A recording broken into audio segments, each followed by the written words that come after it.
Na aula de hoje, o tema da nossa aula será sobre registradores, tá? Então, nós vamos ver uma aplicação, vocês vão notar isso, né? Nas próximas aulas, a gente vai estudar aplicações, como é que a gente consegue construir circuitos utilizáveis a partir daquele conceito e do projeto de um LED, de um flip-flop, né, que vocês viram na aula passada. Com ênfase em registradores e conjunto de registradores, tá? É isso que nós vamos discutir na aula de hoje, tá? Bom, então, eu disse há minutos atrás, né, um exemplo, assim, de aplicação de registradores, né? A todo momento a gente usa registradores.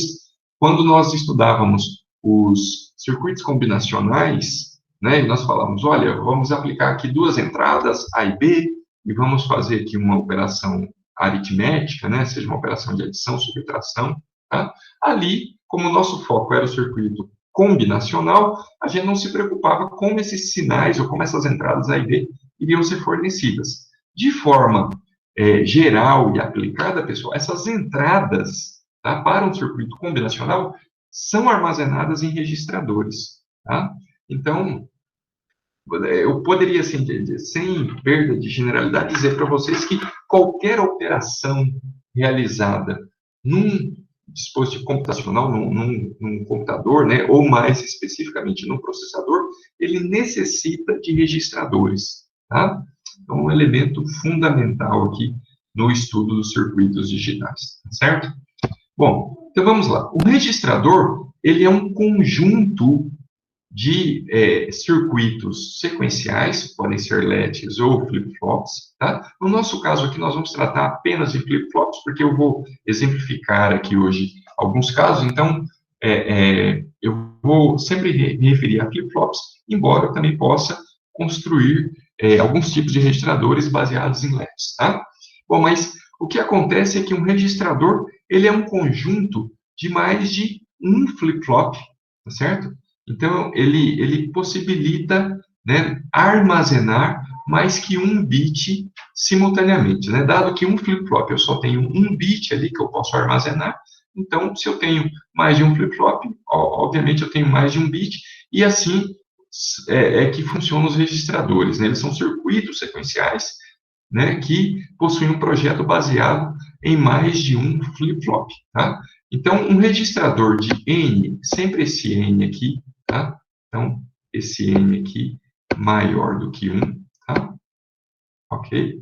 Então, N maior que 1, ele é capaz de armazenar um valor, né, um dado de N bits, tá? Então, o objetivo mais básico de um registrador é permitir o armazenamento, tá? Esse armazenamento, pessoal, é um armazenamento ainda dependente do fornecimento energético, tá? Ele não é um armazenamento persistente, ok? Não é um armazenamento como existe no disco rígido, tá?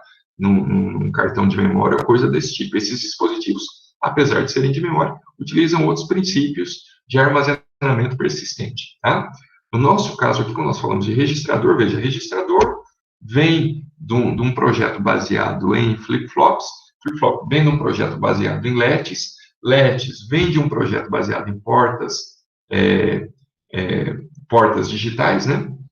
E essas portas, por sua vez, são arranjos de transistores, tá? Então, eu preciso de uma fonte de energia para alimentar um transistor, por consequência, preciso de energia para alimentar uma porta lógica, um LED, um flip-flop e, obviamente, um registrador, tá? Então, ele só armazena energia, só armazena bits, desculpe, né? Enquanto tiver um armazenamento, um fornecimento energético, né? Uma fonte de alimentação, tá?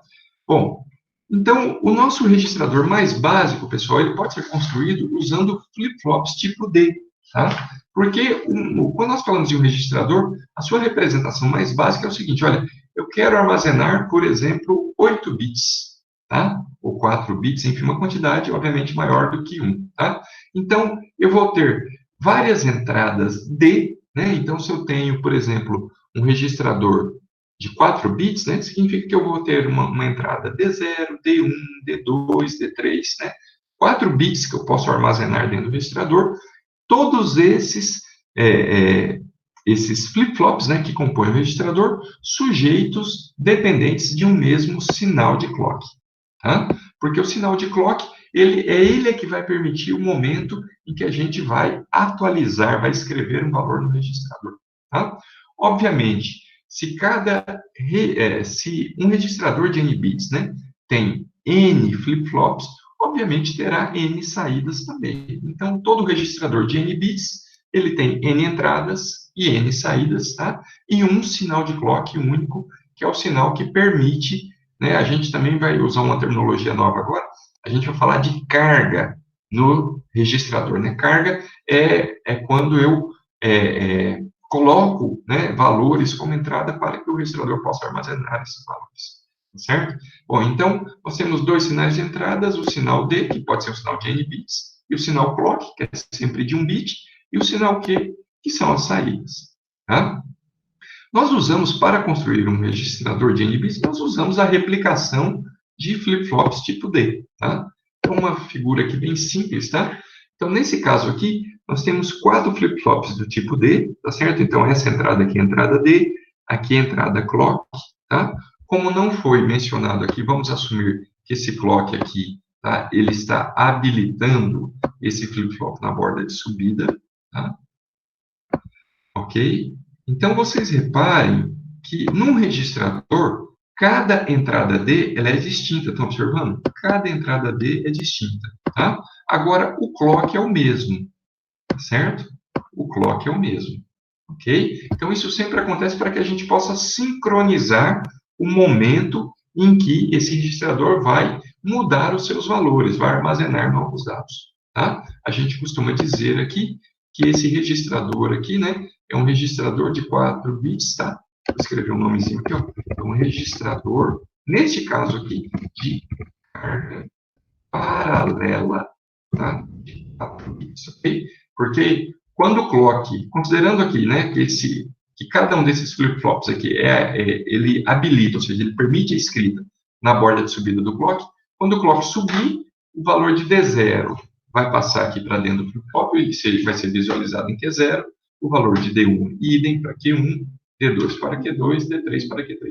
Então, ele recebe uma carga em paralelo, tá? Então, um registrador com escrita em paralelo ou registrador de carga em paralelo. Ok? A gente pode, para não ficar toda hora desenhando flip-flops, né, a gente costuma simplesmente desenhar aqui com um retângulozinho, né, o mesmo quadrado, e falar, esse aqui é um registrador de 4 bits. A gente já sabe que tem 4 flip-flops aqui dentro dele. Tá? Que é muito importante. Se a gente fala a quantidade de bits aqui, isso implica uma quantidade de bits na entrada e a mesma quantidade de bits na saída. Tá? Ok? Então, vejamos aqui. Aqui já é uma representação considerando o clock, ativação, né, do flip-flop ou do registrador, melhor dizendo, no nível baixo. Tá? Então, aqui eu tenho 4 bits, tá?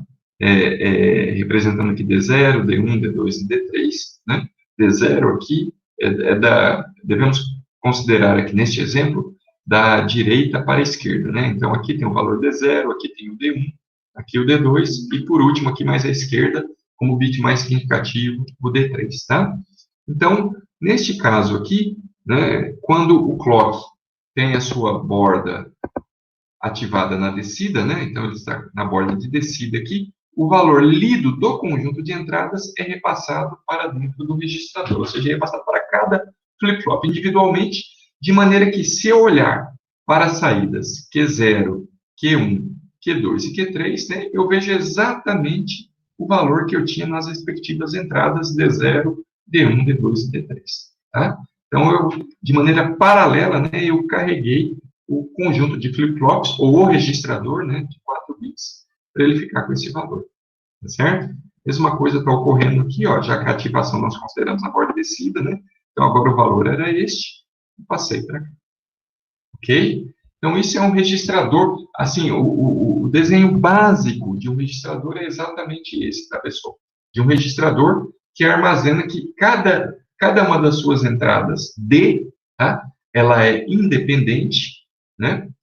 E o clock é o mesmo para todos, tá? Então, nós temos aí um registrador que ele é síncrono, né? Ele é sincronizado pelo clock, tá certo? Mas as suas entradas são realizadas de maneira paralela, tá?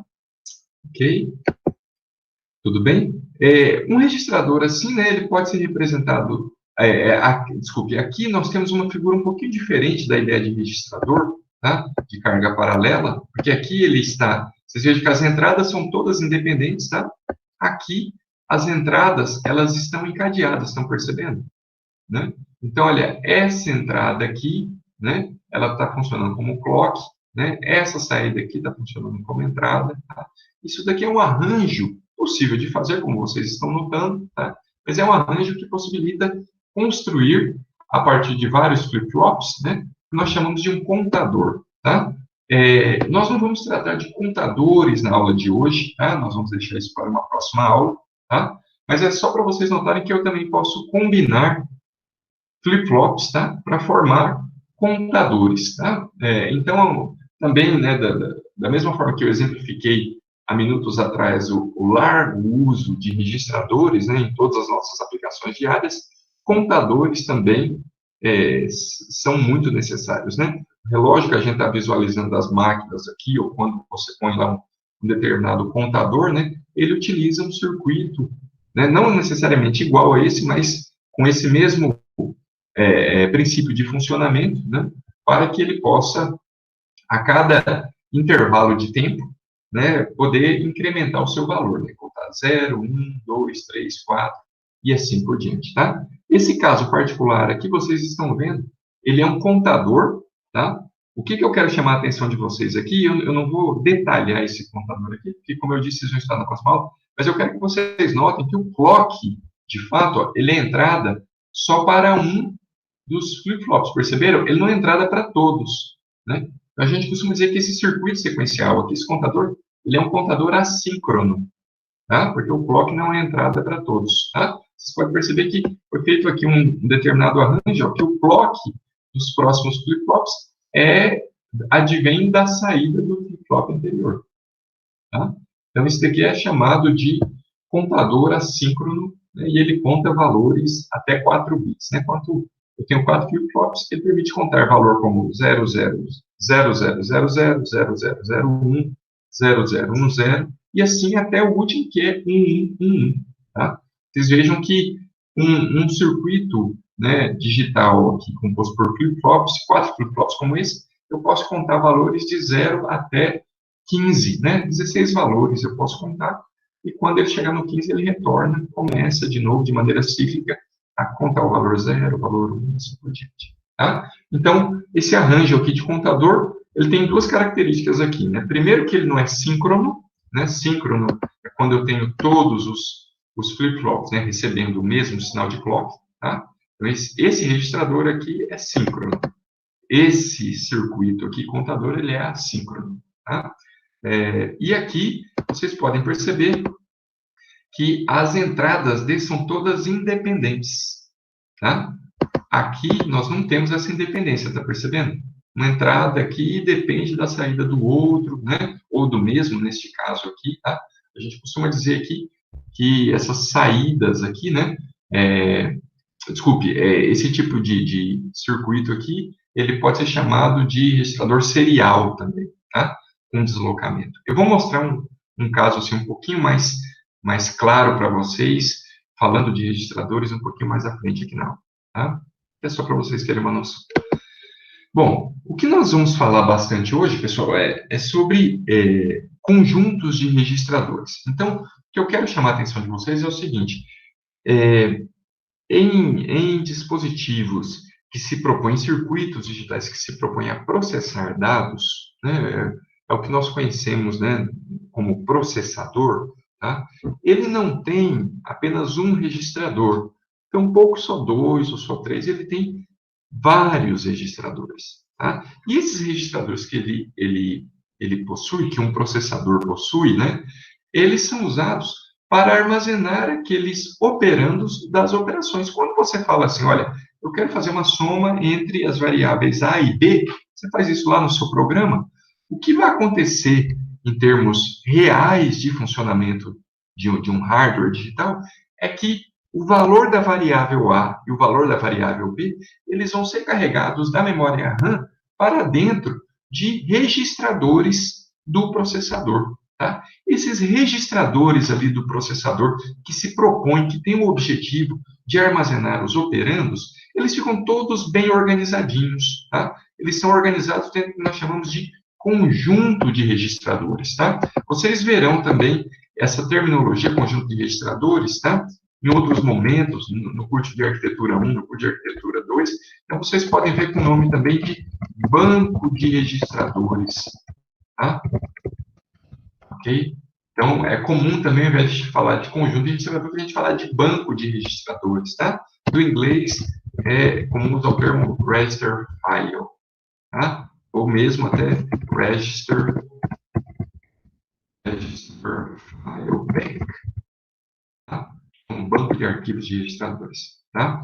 Bom, então, quando nós falamos de conjuntos de registradores, então nós não estamos falando apenas, pessoal, de vários registradores que têm o mesmo clock e têm várias entradas independentes, né? Então, quando eu falo de conjunto de registrador, não basta apenas pensar, olha, então quando o professor está falando de vários registradores ou de um conjunto, ele está querendo dizer que aqui eu tenho um de 4 bits, então eu vou ter outro de 4 bits que tem o mesmo clock, mas outras entradas, sei lá, D4, D5, D6, D7, né? Depois outro que vai ter entradas D8, D9, D10, D11. Não é apenas isso, tá? Porque o que acontece na prática, pessoal, é que por mais que eu possa necessitar para permitir uma execução de um programa, né, de manter vários dados, né, várias variáveis, né, com seus valores, em um determinado momento, quando eu vou realizar uma operação, eu não preciso de todos aqueles dados simultaneamente, né? O que eu preciso é apenas dos operandos, né, ou dos dados que eu utilizo ali na operação. Um exemplo bem clássico. Se eu, no meu programa, né, eu posso escrever algo como X recebe A mais B menos C, certo? Bom, isso daqui está num alto nível aqui de abstração, né, numa linguagem. Tá? Quando isso daqui é traduzido para o baixo nível, né, no seu processo de compilação, né, então no baixo nível, o que vai acontecer, na verdade, é que nós vamos ter aqui, né, apenas a operação de soma sendo realizada, tá? Eu vou colocar aqui, ó, um temporário recebendo a operação de soma, tá? Depois aqui eu posso fazer isso, ó. Eu posso realizar a operação de subtração. Então, se vocês observarem, por mais que eu tenha muita liberdade em nível de uma linguagem de alto nível, né, uma linguagem de um programa-fonte, de escrever operações bem complexas, no baixo nível, essas operações não são realizadas de maneira tão complexa assim, não é feito, né, tudo de uma vez. Eu preciso separar isso em operações mais simples, tá? Então, o que acontece aqui é que vocês podem observar que, olha, embora eu aqui utilizei 3, 4 variáveis, né, 3 aqui como operandos e uma quarta variável aqui para armazenar o valor, vocês podem observar que a cada momento eu só precisei de 2 variáveis, né, de 2 operandos e uma variável escrita. Tá? Então, eu não preciso, eu poderia fazer essa operação ainda muito mais complexa, né? Poderia fazer assim, vezes x, né, dividido por a menos b, tá certo? Então, eu poderia aqui incrementar as operações a quanto fosse necessário, né, em termos de linguagem de alto nível. No baixo nível, isso tem que ser feito operação por operação, né, porque é o que o processador ali nos permite, né, ele executa de forma geral, assim, de maneira bem básica, uma operação após a outra. Então, se vocês notarem, por mais que olhando aqui, eu falo, poxa, vou precisar aqui de 4 variáveis e tal, a cada momento eu não estou utilizando as 4. Tá? Então, vocês percebem que a cada momento eu só preciso armazenar poucos operandos, estão percebendo? Poucos aqui, ó. Nesse caso, 2. Tá? Dependendo da operação que eu preciso fazer, eu só preciso de um operando. Por exemplo, se eu quero fazer uma inversão bit a bit, né? Eu quero aplicar a operação inversora, a operação NOT, eu só preciso de um operando. Tá? Então, eu estou dizendo tudo isso para vocês, porque quando a gente fala de um banco ou de um conjunto de registradores, isso não é simplesmente um conjunto, né, um grupo de registradores que compartilham o mesmo sinal de clock com entradas e saídas totalmente distintas, tá? Eles precisam ter organizações, né, para que a cada momento, por mais que eu possa ter lá dentro de um processador 4, 5, 10, 50, 100 registradores, eu consiga, quando eu for realizar uma operação, fornecer o valor só de 2, por exemplo, porque 2 é o que eu preciso, tá? Eu consiga obter o valor desses 2 registradores que eu preciso, né? Eu não preciso obter o valor dos 50 registradores ou dos 4 registradores que eu tiver. Eu só preciso de 2. Tá? Então, quando nós falamos de um conjunto de registradores, não é apenas um registradorzinho do lado do outro. Tá? Então, isso é um circuito, né? É um componente de hardware, né? Que ele utiliza, é inevitável, né? Ele vai utilizar registradores, mas ele vai utilizar outros circuitos combinacionais. Tá? Então, ele vai utilizar outros circuitos combinacionais para permitir, ó, a leitura e a escrita dos registradores. Tá? Então, um banco de registrador não é apenas um aglomerado de registradores que compartilham o mesmo clock. Tá? É um circuito digital, né, composto ali por elementos sequenciais, por elementos combinacionais, tá? Que permite com que eu escreva valor dentro de registradores e que eu leia valor desses registradores. Tá?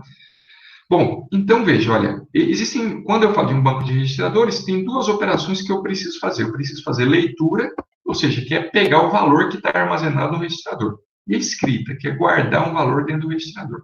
Tá? Para fazer a leitura, tá? Geralmente a gente fornece qual registrador que a gente vai, que eu preciso ler, que eu quero saber o valor, tá? E obviamente eu quero, né, receber esse valor ali numa saída. Tá? E para a operação de escrita, né, eu indico qual o registrador que eu quero escrever. Veja, eu tenho um banco, eu tenho um conjunto, eu tenho 4 registradores. Tá? Vocês veem, quando a gente realiza uma operação, ó, eu não escrevo em 4 ao mesmo tempo. Né? Eu escrevo em uma variável. Certo? Essa variável está ligada a um registrador. Certo? Então, por mais que o meu banco de registradores podem ter vários registradores, tá? Eu preciso escolher um para armazenar o resultado de uma operação. Tá? Então, essa situação aqui é uma operação de escrita.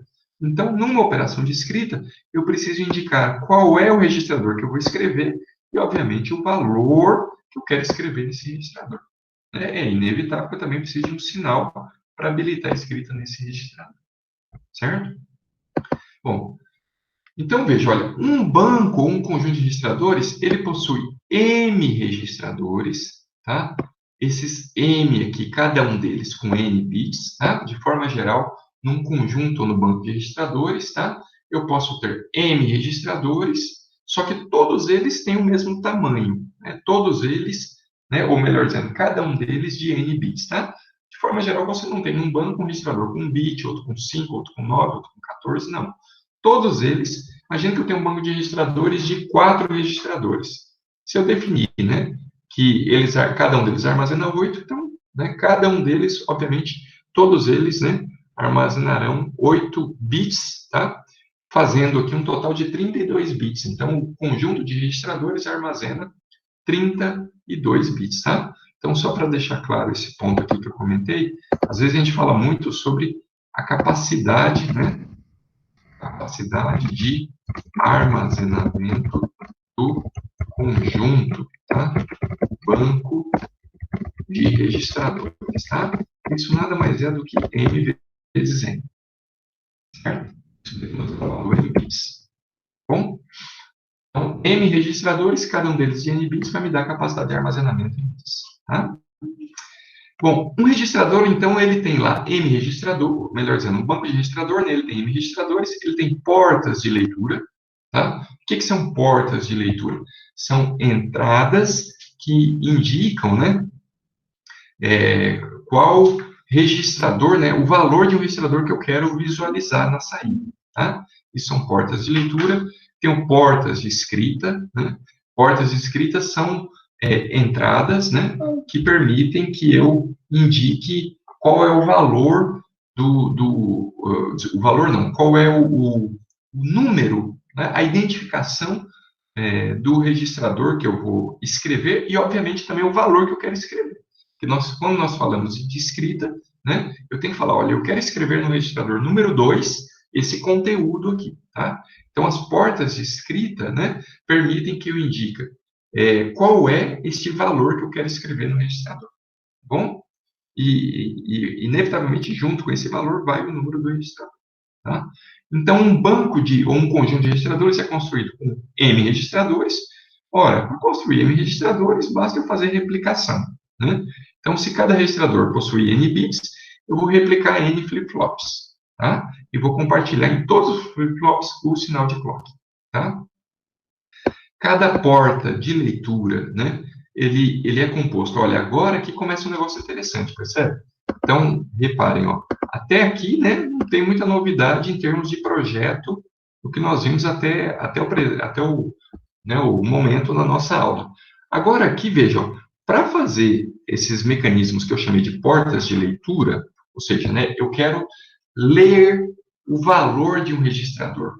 Para que eu consiga ler o valor de um registrador, eu preciso de um circuito multiplexador. Então, veja, multiplexador é um circuito combinacional, como nós já estudamos lá atrás. Tá? Então, reparem, um banco ou um conjunto de registradores é construído por registradores, obviamente, mas também é formado por multiplexador, tá? Pode ter, inclusive, mais de um multiplexador, e decodificadores. O decodificador é para que eu possa selecionar qual é o registrador que eu vou escrever, tá certo?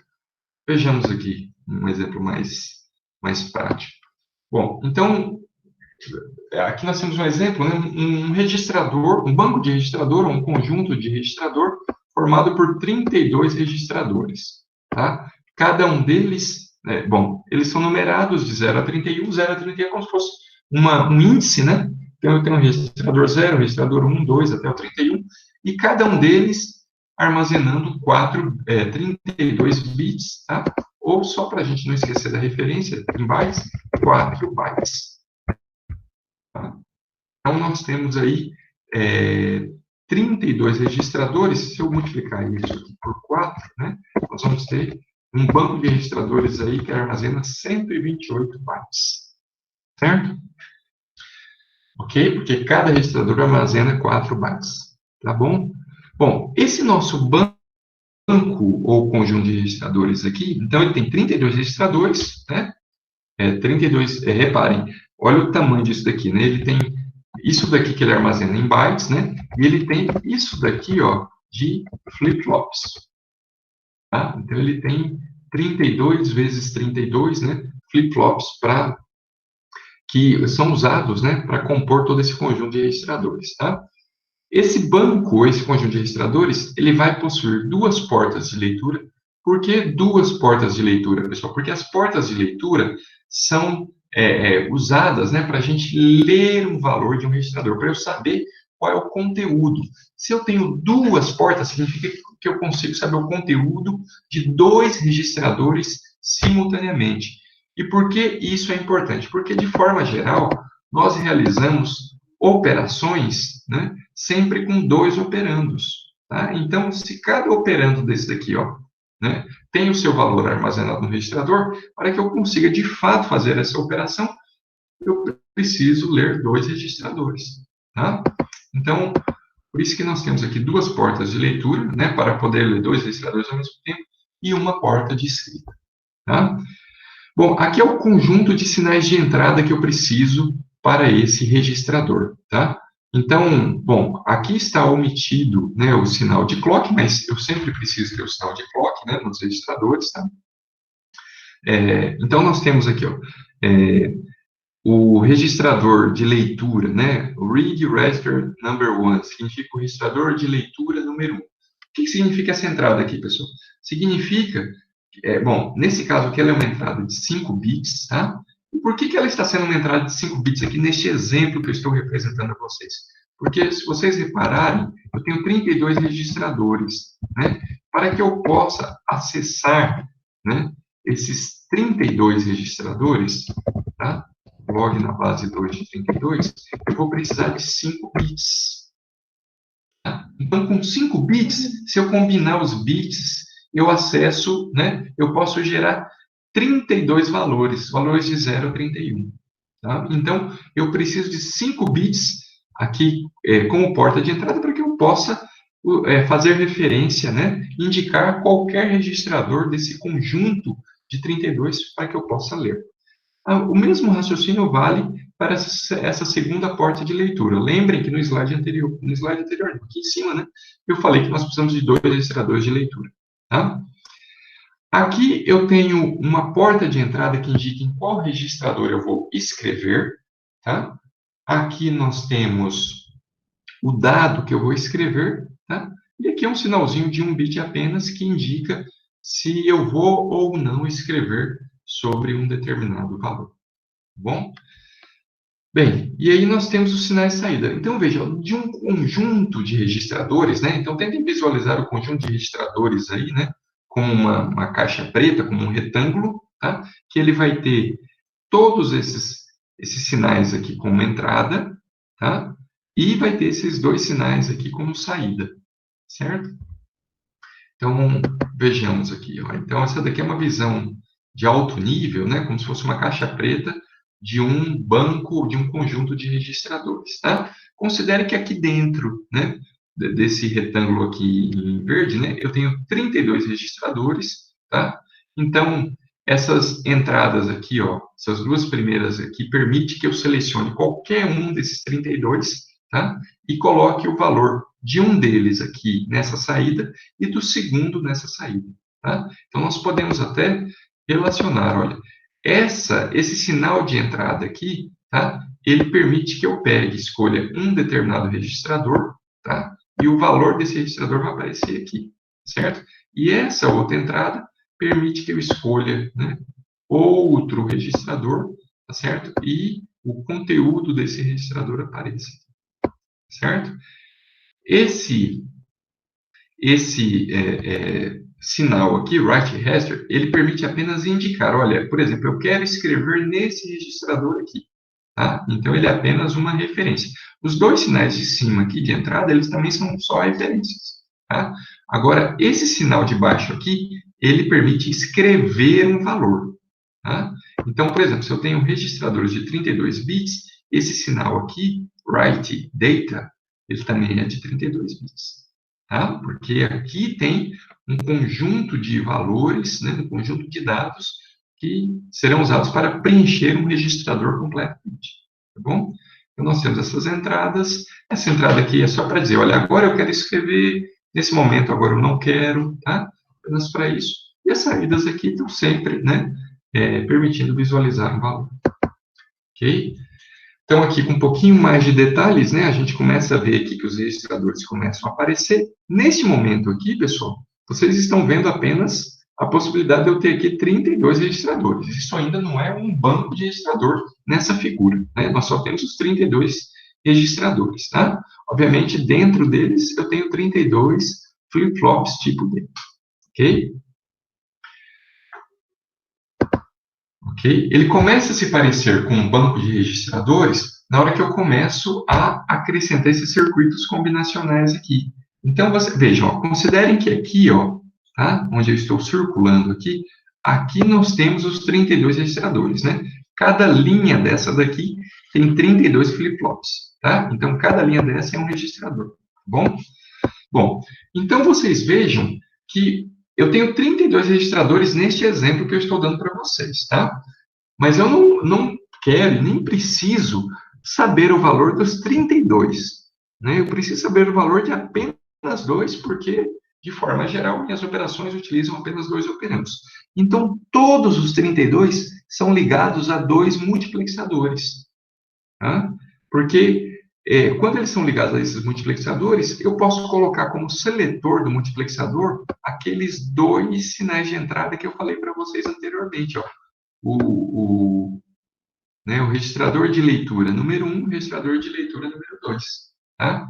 Então, esse primeiro sinal de entrada aqui, ele permite escolher qualquer um desses 32. E este segundo sinal de entrada também permite escolher qualquer um dos 32. Tá?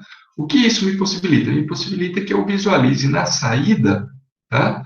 Dois valores correspondendo ao conteúdo de dois registradores aqui, tá? Um detalhe muito importante, pessoal, nós não dividimos os registradores nos multiplexadores. Vocês estão reparando que, ó, eu tenho os 32 registradores aqui, os 32 são ligados aqui e aqui, tá? Eu não divido, não tem 16 ligados no primeiro MUX e nem 16 no segundo, tá? Por que que é importante observar esse detalhe? Porque eu posso ter operações, né, que utilizam o mesmo operando duas vezes, né? Por exemplo, aqui, ó, A mais A, certo? É uma operação de adição, e os operandos são os mesmos, tá? Para que eu possa fazer isso, é inevitável, né, que eu tenha que ler o valor de A, né? Ele vai passar aqui por esse MUX, e o mesmo valor de A vai passar por esse segundo MUX aqui também, tá? Então, ao replicar aqui as entradas, né, nos dois multiplexadores, a gente permite realizar operações como essa, certo? Ok? Então, nós vimos aqui a parte, assim, final, a parte da saída, né? Reparem que, para que eu possa dar como saída, né, o valor de dois registradores, eu preciso usar, junto com o banco de registradores, circuitos combinacionais multiplexadores. Agora, nós vamos olhar na entrada, tá? Que circuitos combinacionais eu preciso usar para permitir a escrita, tá? Então, aqui é só uma parte do banco. A outra parte do banco de registrador é essa daqui, tá?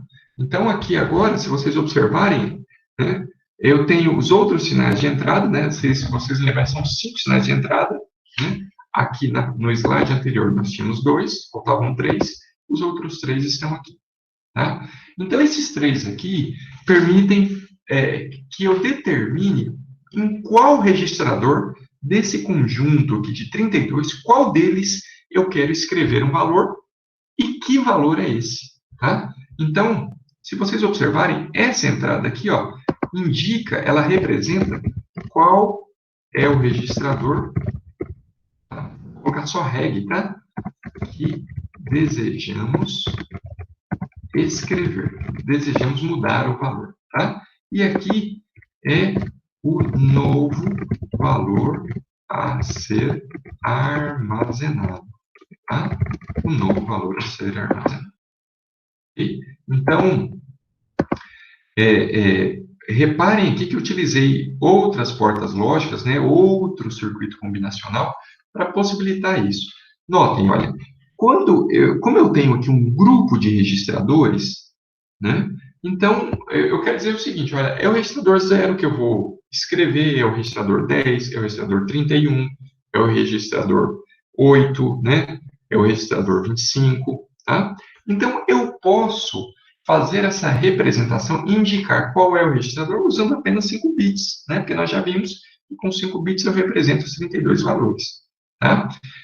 Entretanto, eu preciso, para que eu consiga escrever, gente, veja, ó, internamente, esses registradores aqui, vocês lembram, né?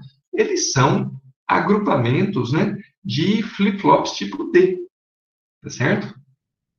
Então, se vocês notarem, para que eu possa escrever um valor nele, né, eu tenho que habilitar essa entrada do clock, tá? Então, o que acontece?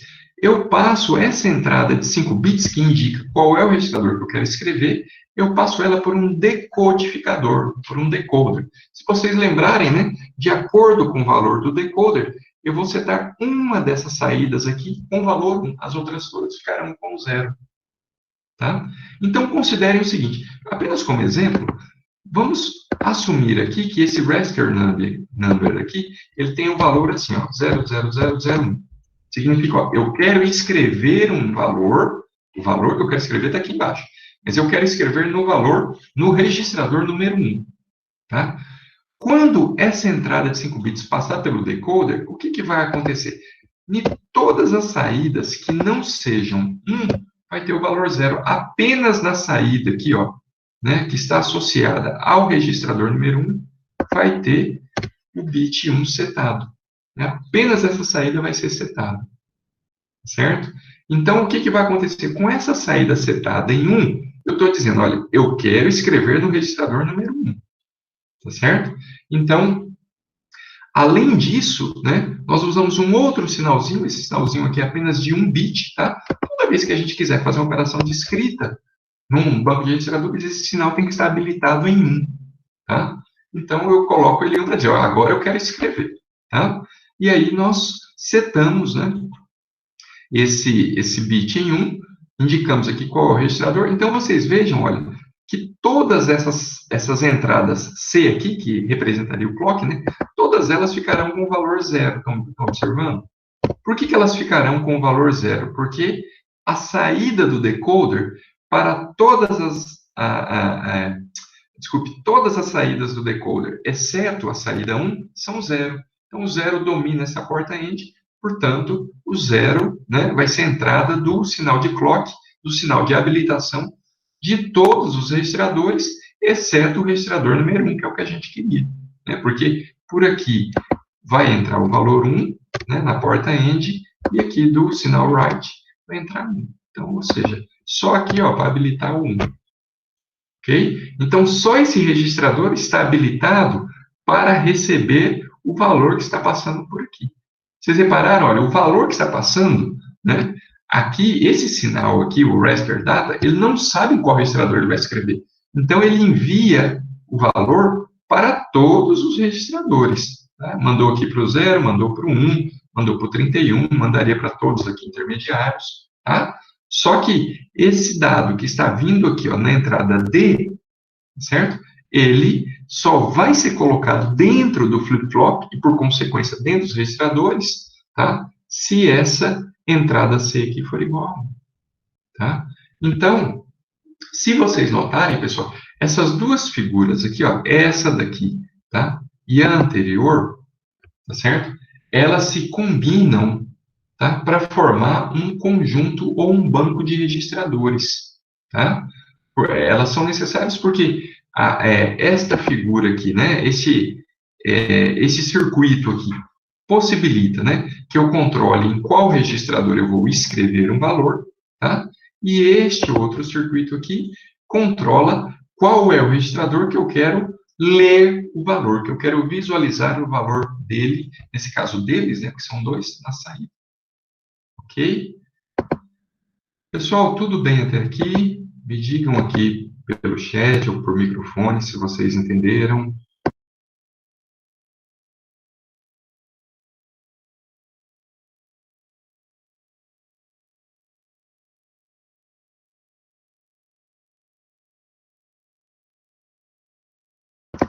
Então tá ótimo, pessoal. Tudo ok até aqui então, tá? Qualquer dúvida, novamente, aqui, não deixem de informar.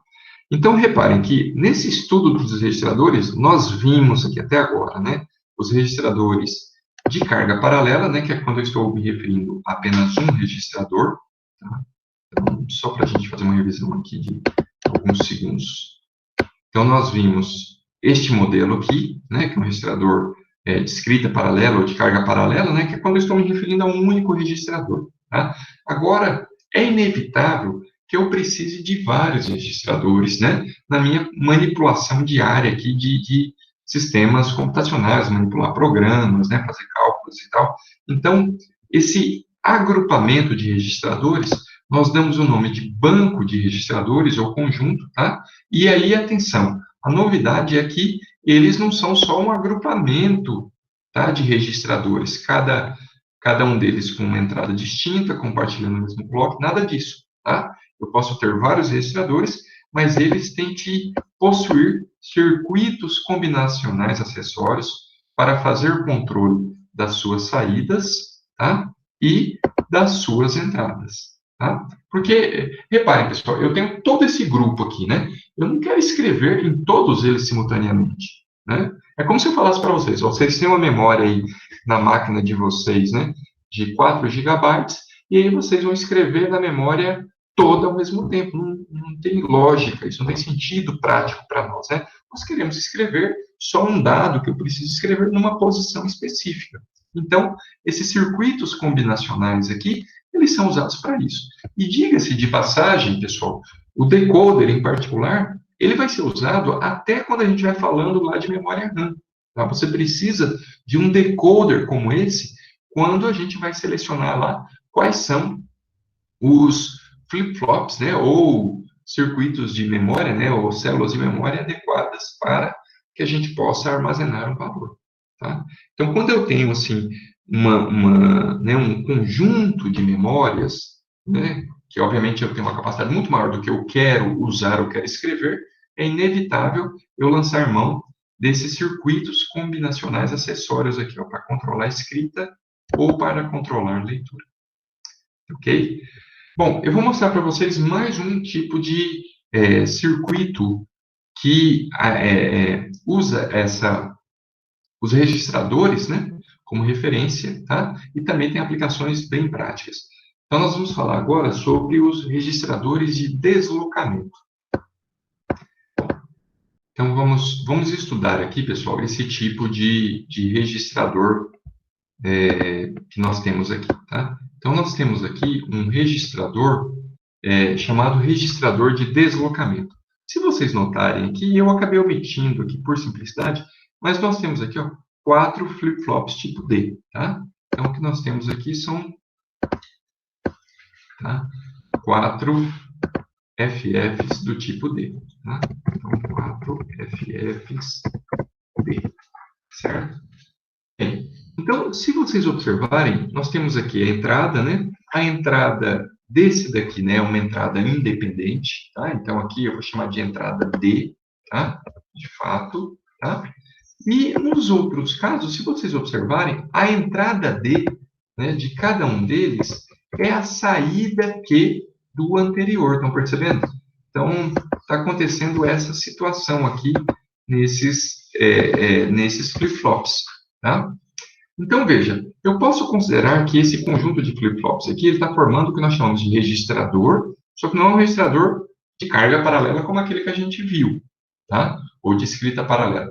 Ele é um registrador de deslocamento, e especialmente ele é um registrador que desloca para a direita, tá? Então, veja, o sinal de clock é o mesmo para todo mundo, né? Então, esse registrador aqui é um registrador síncrono, tá? Só que ele não é mais um registrador de carga paralela. Estão percebendo? Que as entradas não são independentes. A entrada de um depende da saída do outro, tá? Então, aqui, inclusive, é como se você estivesse visualizando aqui a saída Q3, tá?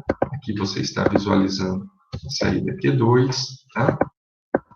A saída Q1 e, por fim, a saída Q0, tá? Bom, então, percebam nesse arranjo aqui, pessoal, que o que está acontecendo, né? Toda vez que o clock sobe, eu fiz a figurinha aqui, para lembrá-los, né, que nós vamos considerar aqui a borda de subida do clock. Então, esses flip-flops aqui, né, são organizações de LEDs do tipo D, né, com uma entrada clock, tá? Em que ele está habilitando, né, a escrita na borda de subida do clock, tá? Então, quando o clock muda de 0 para 1. Ok? Então, se você considerar este flip-flop aqui, tá? Este flip-flop aqui com a saída Q3, o que está acontecendo, né? Toda vez que o clock subir, né, eu vou pegar o valor que estiver em D, né, e vou assimilá-lo, certo? Então, eu vou colocar ele na saída Q3, tá? Quando o clock subir, o que eu vou fazer com este outro flip-flop aqui, o flip-flop Q2, tá? Eu não vou pegar a saída dele, eu vou pegar a saída que eu estou visualizando no Q3 naquele momento. Então, aqui, pessoal, tem um detalhe muito importante, que é um ponto de muitas vezes a gente comete equívocos no estudo e no projeto de circuitos sequenciais, tá? Então, repare o seguinte, quando o clock sobe, vocês lembram de flip-flops, né? Vocês lembram da aula anterior? Então, eu tenho um tempinho aqui anterior, né? E o sinal de entrada precisa ficar ativo. Esse tempo anterior é o tempo de setup. E eu tenho um tempo posterior aqui, que é o tempo de hold, tá? Então, o que acontece, pessoal? Quando o clock subir, ele vai subir igualmente, vamos assim considerar, tá? O atraso aqui, do clock é desprezível, tá? É inexistente. Então, quando o clock subir, quando o clock fizer esse movimento aqui na borda, tá? Esse flip-flop vai ver esse movimento de subida, esse vai ver esse e o Q0 também, tá? E o flip-flop Q0 aqui também, certo? De maneira que o que tiver nas suas entradas, ele vai assimilar para o seu interior, né? E, obviamente, vai colocar na saída, tá? Então, o que nós temos que observar, pessoal? Qual é o valor que está estável nesta entrada, tá certo? No momento em que o clock subiu, tá certo? O valor que está obedecendo ao tempo de setup e ao tempo de hold, tá? Então, aqui, olha, eu fiz um diagrama de forma de onda, está aqui embaixo. Eu fiz apenas com Q3 e Q2, mas depois a gente é fácil, né, seguir o mesmo raciocínio para Q1 e Q0 também, tá? Então, considerem aqui essa situação acontecendo. Considere que no início, todo mundo aqui, ó, Q3, Q2, Q1, Q0, todo mundo tem o valor zero, tá?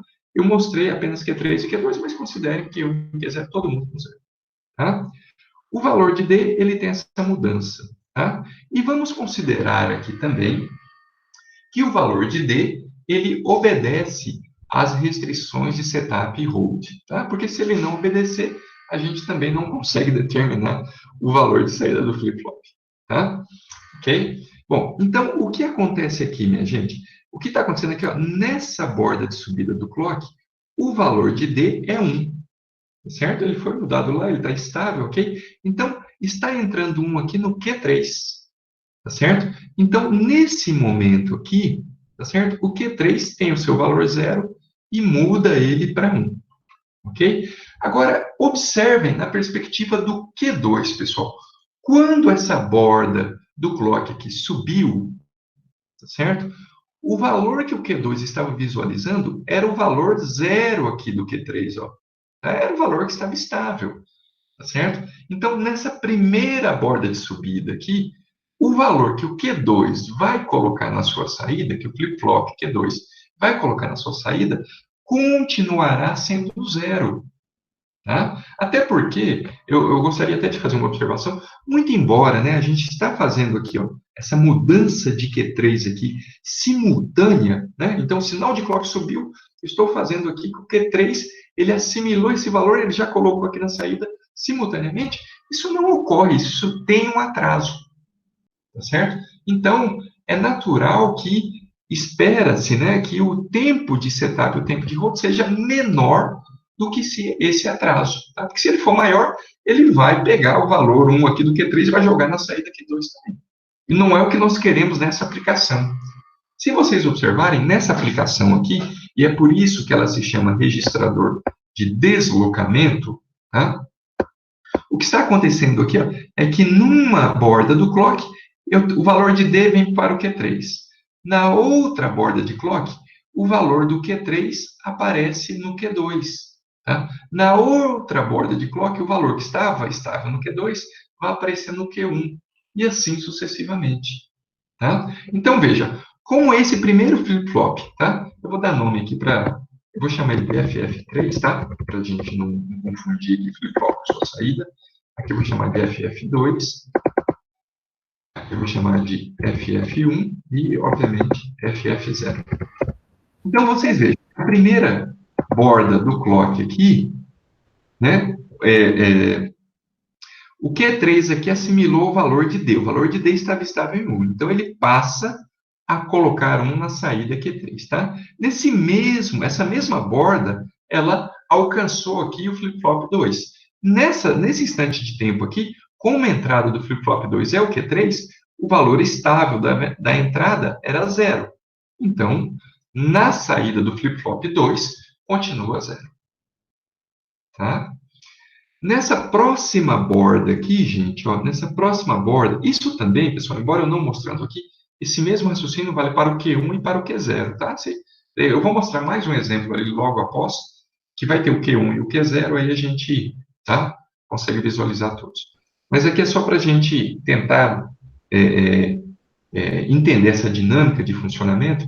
Então, nessa próxima borda de clock aqui, tá? Então, na perspectiva do flip-flop 3, a entrada dele é o D. Então, vamos considerar aqui que o D estava estável, tá?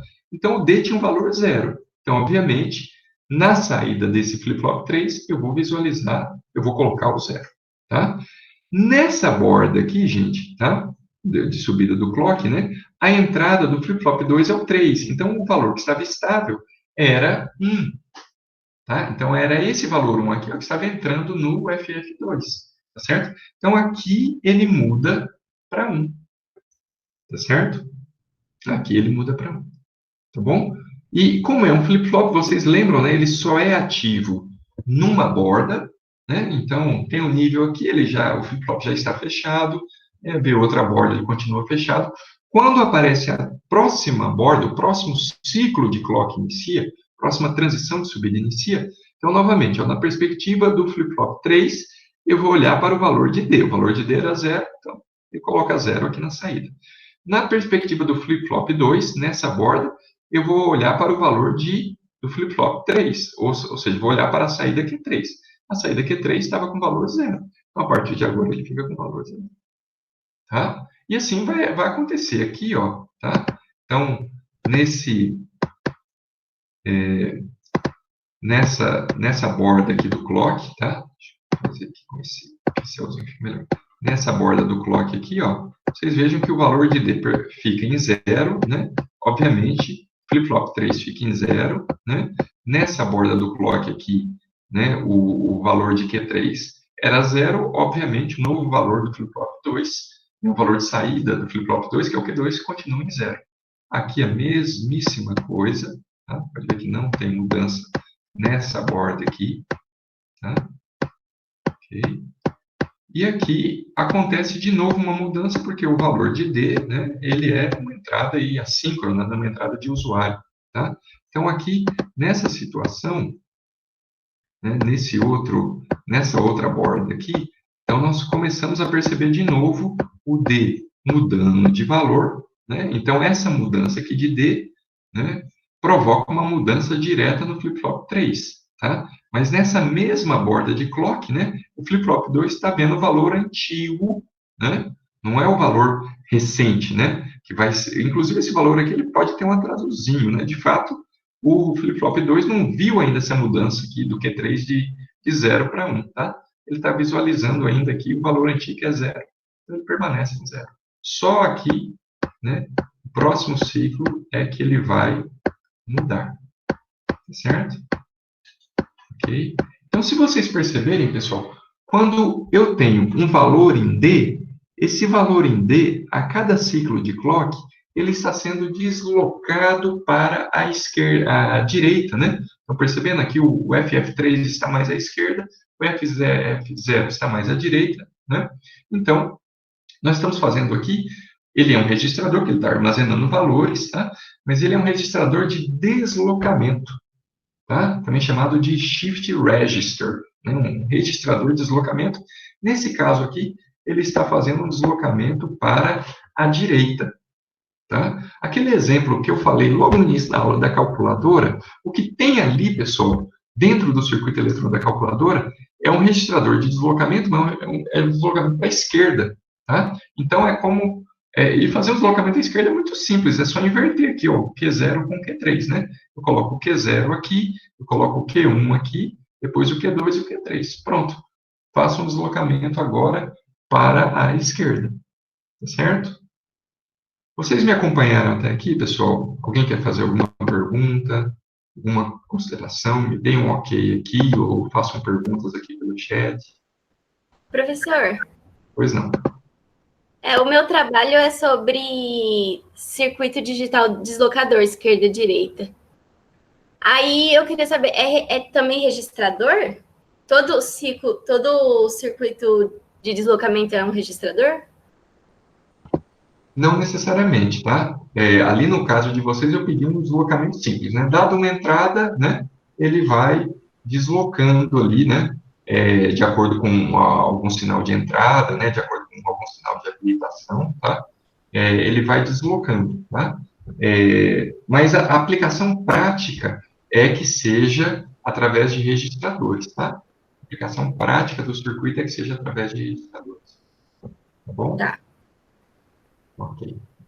Mais alguma pergunta? Tudo bem? Bom, vamos ver aqui um outro caso. Então, vocês reparam, né, pessoal? Aqui, então, neste exemplo aqui, pessoal, eu usei de fato só flip-flops, né, para fazer um registrador que tem uma característica diferente. Ele é um registrador que desloca, né, os seus valores para a direita. Para fazer ele para a esquerda, vocês viram que também é trivial, é só mudar a posição, né? Então, vocês estão notando, gente, que a gente pode combinar essas entradas e saídas. E vejam que aqui, por enquanto, nos exemplos que eu estou dando para vocês na aula de hoje, eu nem estou usando o QBarra. Eu posso ainda usar o QBarra para algumas aplicações. Mas eu quero chamar a atenção de vocês para isso, tá? Que a gente pode combinar essas saídas aqui dos flip-flops, tá? Para formar circuitos mais utilizáveis. Bom, eu estou falando o da direita, fazer o da esquerda é bem trivial, e fazer o da esquerda e direita simultaneamente, hein? Que é mais interessante ainda. Ok? Então, esse que vocês estão visualizando agora aqui, na tela do Liveboard, é um registrador, novamente é um flip-flop, né? Eu omiti aqui letrinhas, né? Mas posso colocá-las aqui também, tá? Então, aqui nós temos as entradas D, ok? Todo mundo aqui tem a sua entrada D. A entrada clock está ali embaixo, né? Novamente, considere o clock, né, ativo na borda de subida, tá? Esse daqui é o FF0, tá? Desculpe, FF3, perdão, tá? FF2, tá? FF1, ok? E FF0. Certo? Bom, o que esse circuito faz? Agora vocês vejam que eu já lancei mão de portas multiplexadoras aqui, né? De circuitos multiplexadores. Ele faz deslocamento para a esquerda ou para a direita. Você, como usuário, que define, né? E, na verdade, você vai definir de acordo com esse parâmetro de entrada aqui, S. Estão percebendo? Então, se você diz que S vale 0, ele vai deslocar para a esquerda. Se você diz que S vale 1, ele vai deslocar para a direita. Tá? Então, vamos ver isso nesse diagrama de forma de onda aqui. Ó. Então, em cima está o clock, né? Sempre vamos prestar atenção na borda de subida. Logo a seguir tem o sinal D, o sinal S. Vocês reparam aqui, ó, que nós vamos ficar alguns ciclos olhando só com S igual a 1. Tá? Então, ou seja, ele vai deslocar para a esquerda. Vamos ver se esse comportamento vai acontecer. Tá? Quando aqui, ó, daqui em diante, eu estou falando para ele deslocar para a direita. Vamos ver o que vai acontecer. Então, novamente, pessoal, assumam, considerem que todo mundo aqui, Q3, Q2, Q1 e Q0, tá? Tem valores, tem saídas em 0 inicialmente. Então, se vocês observarem, quando essa primeira borda do clock sobe aqui, eu vou pegar o valor de D, tá certo? E vou assumir aqui como saída do flip-flop 3, tá? Essa mesma borda vai alcançar o flip-flop 2, flip-flop 1, flip-flop 0, que agora já dá para a gente visualizar todos, né? Então, o flip-flop 2, ele está olhando para quem? Para esse valor aqui do Q3, esse valor antigo, né? O tempo de setup dele não permite que ele visualize essa mudança do Q3, né? Eu estou vendo o valor 0. Então, obviamente, a saída do flip-flop 2, o valor de Q2 é 0. A mesma coisa para o Q1, mesma coisa para o Q0. O Q1 está olhando aqui para essa saída do Q2 e o Q0 está olhando para essa saída do Q1. Bom? Perfeito. Nesse próximo ciclo de clock aqui, gente, veja que o valor de S continua em 1, né? S em 1, ele está habilitando essas entradas de baixo aqui, tá, pessoal? Só para deixar claro. O S, né? Pode ver que ele está chegando como seletor de todos os multiplexadores, ele está pegando esse valorzinho de baixo aqui e está jogando com a entrada D dos flip-flops, tá? Bom, aqui o S continua em 1, tá? Então, o que acontece aqui? O valor de D aqui, ele está em 0, tá? Então, o valor de saída do flip-flop 3, ele muda de 1 para 0. Certo? O valor do flip-flop 2, né? Ele olha, obviamente, o que estava entrando aqui nele, né? Até esse sinal de sincronização, até o sinal de clock. Então, o valor que estava entrando nele era 1. Então, de agora em diante, ele passa a colocar na saída o valor 1. O valor de Q1 está olhando aqui para a saída Q2. O valor que estava entrando aqui no flip-flop 1, né? Era o valor 0. Então, ele continua aqui com a saída 0. E a mesma coisa para o flip-flop 0, né? Ele estava olhando aqui, o que estava entrando nele era a saída Q1, né? Era 0, continua 0. Tá bom? Próximo ciclo de clock, né? Então, nós percebemos aqui que nessa próxima borda ativa do clock aqui, o valor de D continua em 0, tá? O S continua em 1, então estou continuando olhando para a esquerda, né? Então, o Q3, ele vai pegar o valor de D, tá? Então, o valor de D era 0, ele continua aqui em 0, tá?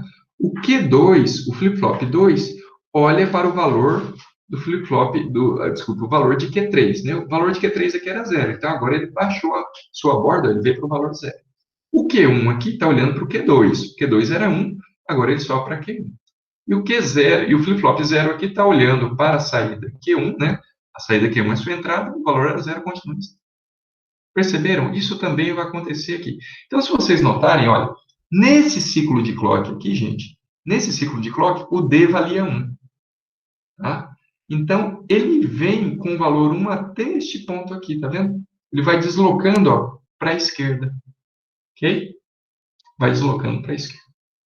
Tá certo? Nesse momento aqui, gente, olha, nessa borda aqui, o que aconteceu? O valor de S mudou para 0. Então, agora eu estou falando, agora eu quero que você desloque para a direita. Tá certo? Então, bom, então o que vai acontecer? Como o valor de S é 0, então aqui, ó, no flip-flop 0, eu vou olhar para o valor de D agora. Percebe? O valor de D, ó, ele passa lá para o flip-flop 0 e ele é ativo, né? Ou seja, o valor de D vai ser a entrada do flip-flop, né? Quando S vale 0, né? No flip-flop 1, quando S vale 0, ele vai olhar para a saída que é 0. Flip-flop 2 vai olhar para a saída Q1. Flip-flop 3 vai olhar para a saída Q2. Ok? Então, vamos ver o que vai acontecer agora. Então, neste momento aqui, tá? Quando S vale 0, então vamos perceber o que acontece aqui com o Q3. Ou melhor, eu vou começar aqui do Q0, tá? Porque o Q0 vai ter que ler o D, né? Então, o Q0 aqui, vocês observam que ele permaneceu em 1. Mas ele permaneceu em 1, minha gente, não é porque ele... É porque o D vale 1 agora, né? Então, ele acabou injetando novamente 1, né? Ele já tinha 1, então continuou com 1, tá? O que acontece com o Q1? Reparem, como S é 0, o Q1, desculpe, o flip-flop 1, não está olhando para o flip-flop 2 como entrada, ele está olhando para o flip-flop 0. Então, a saída dele agora, que era 0, passa a ser 1, porque o flip-flop 0 aqui nesse ponto era 1. Então, muda. Ok? Para o flip-flop 2, né, como S vale 0, então ele vai olhar agora para a saída Q1. Saída Q1 era 0, então ele permanece em 0. Tá? O Q3, que era 1, tá certo? Ele vai olhar para a saída Q2. Tá certo? Ele não vai olhar agora mais para o D, né? Porque o S vale 0. Então, agora ele mudou de 1 para 0. Tá certo? Então, se vocês notarem, ó, é isso que está acontecendo aqui. Então, se vocês perceberem, né, ele deslocou, né, o valor de D veio para cá, né, o valor do Q0 veio para o Q1, do Q1 aqui veio para o Q2, do Q2 aqui veio para o Q3. Estão percebendo? Ele está fazendo deslocamento agora para a esquerda. Tá? No próximo ciclo, a gente vê isso de maneira bem clara. Né? O valor de Q0 era 1, então fica 1 aqui no Q1, o valor do Q1 era 1, fica 1 no Q2, o valor do Q2 era 0, fica 0 no Q3, tá? E assim por diante. Ok? Então, vocês perceberam, gente, que a gente conseguiu agora fazer, usando os mesmos 4 flip-flops, né, um circuito que, dependendo aqui dessa entrada do usuário, ele pode deslocar para a esquerda ou pode deslocar para a direita. Né? Assim, em termos aritméticos, é como se eu estivesse fazendo multiplicações por 2 ou divisões por 2, né? Quando vocês olham para as 4 saídas, né? Quando eu vou deslocando aqui para a direita, né? Vou deslocando, considere aqui que o Q3 é o mais significativo, né? O bit mais significativo, e o Q0 é o menos, né? Quando eu desloco para a direita, é como se eu estivesse dividindo por 2, né? Quando eu desloco para a esquerda, o bit 1, né? Eu estou multiplicando por 2, tá certo? Tudo bem até aqui, pessoal? Entenderam aqui a dinâmica aqui desse projetinho do flip-flop, melhor dizendo, de um registrador de deslocamento? Ok?